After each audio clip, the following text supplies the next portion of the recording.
Mummy, ಓ mummy, ಬನ್ನಿ ಇಲ್ಲಿ. ಏನಮ್ಮ? ನಾನು ತುಂಬಾ ದಿನಗಳಿಂದ ನಿಮ್ಗೆ ಹೇಳ್ತಾನೆ ಇದ್ದೀನಿ, ನನಗೆ ಮೈಕೈ ನೋವ್ತಿದೆ, ಒಂದು ಮಸಾಜರ್ ತಂದ್ಕೊಡಿ ಅಂತ. ಅಷ್ಟು ಹೇಳಿದ್ರು ನೀವು ಡ್ಯಾಡಿ ನನ್ನ ಮಾತು ಕೇಳೋದೇ ಇಲ್ವಲ್ಲ.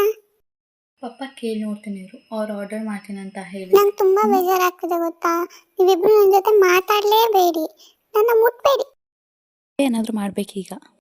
ಮಾಡ್ತೀನಿ ತೊಳಿ, ನಿಮ್ಮ ಮಗಳು ನೀವೇ ಸಂಭಾಳಿಸಿ. ಯಾಕೆ ಕೋಪ ಮಾಡ್ಕೊಂಡಿರೋದು? ಮಸಾಜ್ ತಾನೆ, ನಾ ಮಾಡ್ತೀನಿ ಬಾ.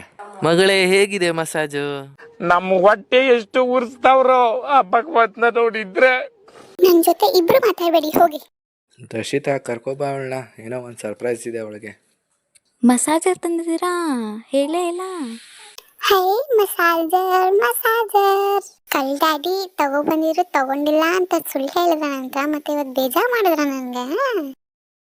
ಆದ್ರೂ ನೀವು ತಗೊಬಂದ್ರೆ ನಂಗೆ ತುಂಬಾ ಖುಷಿ ಆಯ್ತು ಅಪ್ಪ. ಥ್ಯಾಂಕ್ ಯು ಸೋ ಮಚ್ ಅಪ್ಪ, ಥ್ಯಾಂಕ್ ಯು ಅಪ್ಪ.